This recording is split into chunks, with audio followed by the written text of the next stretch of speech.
कैसे हैं? आज हम डिस्कस करेंगे सनस्क्रीन के बारे में।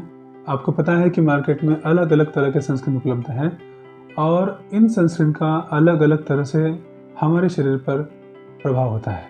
तो इस चीज़ को जानने के लिए हमने हमारे अभिभावकों के लिए स्पेशली ये वीडियो बनाया है, जो अक्सर हमें ये सवाल पूछते हैं कि क्या सनस्क्रीन हमारे बच्चों के लिए ज़रूरी है या नहीं।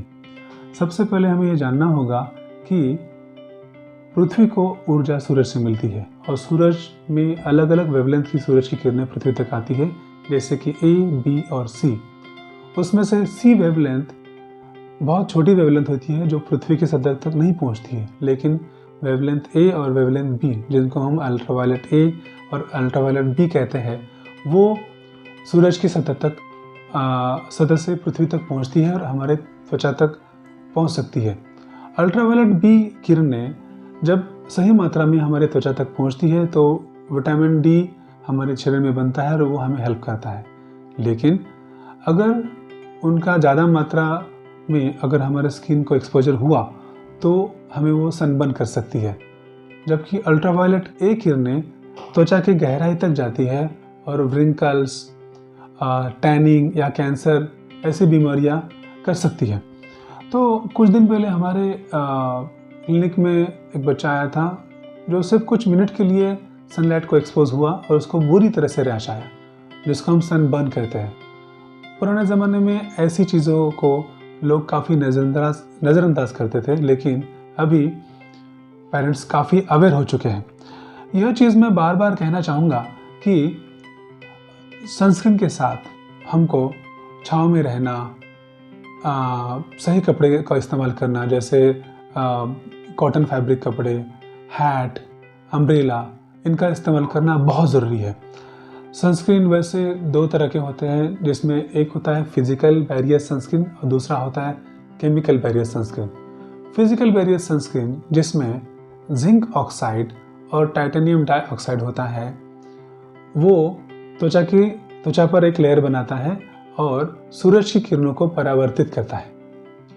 जबकि केमिकल बैरियर सनस्क्रीन जिसमें होते हैं ऑक्सीबेंजोन और ब्यूटिल एसीटेट, 4-NBC, रेटिनिल पाल्मिटेट और इत्यादि, यह सब केमिकल्स हर केमिकल सनस्क्रीन में होते हैं, जिनका लेयर जब हमारे स्किन पे हम लगाते हैं तो सूरज की किरणें को वो एब्सॉर्ब करते हैं और वो उसको हीट में बदल देते हैं और उसको त्वचा को कुछ बुरा असर होने से रोकते हैं। लोगों में अक्सर ऐसा डर मैंने देखा है कि क्या ये सनस्क्रीन लगाने से हमारे त्वचा पे कोई साइड इफेक्ट तो नहीं होगा या हमारे शरीर पे कोई साइड इफेक्ट नहीं होगा, जैसे कि कैंसर या थायराइड या कोई एंडोक्राइन डिसऑर्डर हमें तो नहीं होगा।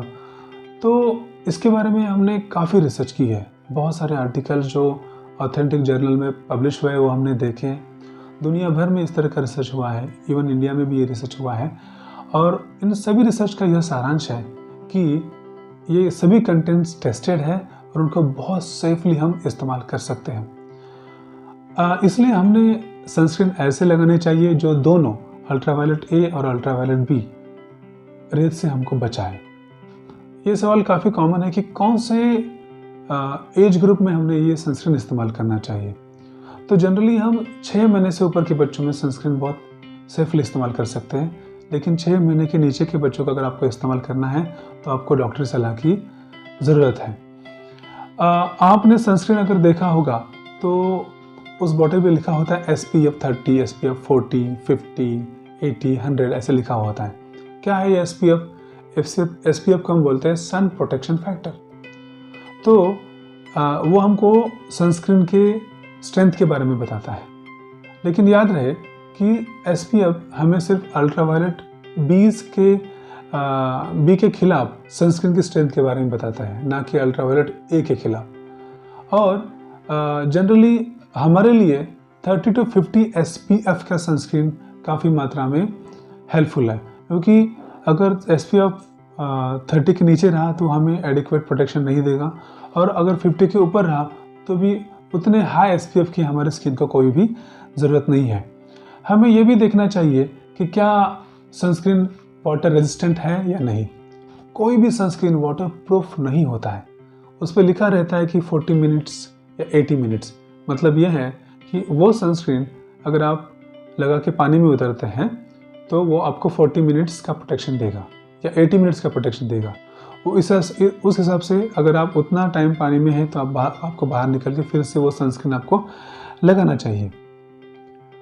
बच्चों के शरीर के ऊपर हमें अच्छे तरीके से सनस्क्रीन लगाना चाहिए। बहुत बार होता है कि हम थोड़ा सा सनस्क्रीन लेते हैं और थोड़ा सा लगाएंगे और उसी को स्प्रेड करेंगे। अगर वो एडिक्वेट क्वांटिटी में नहीं होगा तो कितना भी अच्छा SPF सनस्क्रीन रहे तो वो हमें अच्छा प्रोटेक्शन नहीं दे सकता। हम समाज में देखते हैं कि बच्चे या बूढ़े हो या फिर गोरे काले या सावले हो, सभी को सनस्क्रीन की ज़रूरत है, क्योंकि हमारी त्वचा कोई भी शेड में रहे या वाइट से लेके ब्लैक तक, तो हमारा SPF 3 से लेके 14 के रेंज में ही होता है। तो और आपको जैसे मैंने बोला कि हमें 30 SPF प्रोटेक्शन की ज़रूरत है, जो कोई भी स्किन का कलर हमें नहीं देता है। तो सभी त्वचा और त्वचा के कलर्स या सभी एज ग्रुप को सनस्क्रीन की बेहद ज़रूरत है। और हमने मार्केट में देखा है कि सनस्क्रीन जो है लोशन में, क्रीम में, पाउडर फॉर्म में या फिर स्प्रे फॉर्म में उपलब्ध है, लेकिन हमारा कहना यह है कि आप ज़्यादातर क्रीम या लोशन फॉर्म में सनस्क्रीन इस्तेमाल करिए। बहुत बार जो फीमेल्स की जो मेकअप फाउंडेशन होते हैं उसमें भी सनस्क्रीन होता है, लेकिन वो 15 के ऊपर नहीं होता है। इसलिए जो स्टैंड अलोन प्रोडक्ट है सनस्क्रीन लोशन, जिसमें सिर्फ सनस्क्रीन है और जिसका SPF एटलीस्ट 30 है, वो आपने इस्तेमाल करना चाहिए। हमेशा ये याद रहे कि अल्ट्रावायलेट A या अल्ट्रावायलेट B हमारे घर की विंडोज़ या गाड़ी की विंडो, बादल, इसमें से गुजरकर हमारे स्किन तक पहुंचती है और हमें वो नुकसान कर सकती है। तो इसलिए सनस्क्रीन को हमने हमारे डेली रूटीन में लाना चाहिए। और आपने ज़रूर देखा होगा कि सुबह 9 से लेकर शाम को 6 बजे तक सूरज की किरणें काफ़ी स्ट्रांग होती है और तभी हमें इन सनबर्न्स का या जो अल्ट्रावायलेट रेज का खतरा होता है। इसलिए जब आप इस टाइम में आउटडोर हैं तो आपको सनस्क्रीन बार बार लगाना चाहिए। कोई भी सनस्क्रीन 2 से 3 घंटे के ऊपर काम नहीं करता है। और हमारे देश में एक ये रिवाज है कि 1 महीने के नीचे के बच्चों को भी हम सनलाइट में रखते हैं, लेकिन अगर आपको रखना भी है तो 30 मिनट के ऊपर मत रखिए, क्योंकि अगर आप उसके ऊपर रखेंगे तो उसको वो सनबर्न हो सकता है।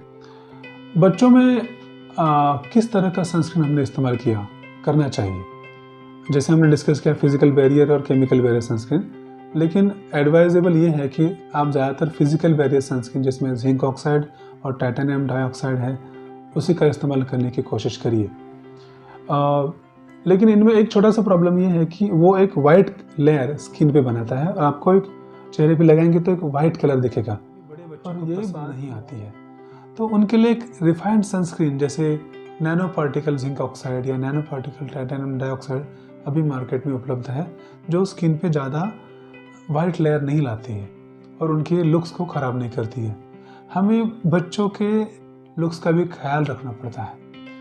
तो आशा करता हूँ कि यह वीडियो आपको पसंद आया होगा, और अगर आपको पसंद आया होगा तो इसको आप शेयर करिए और हमारे चैनल को सब्सक्राइब करिए, जिससे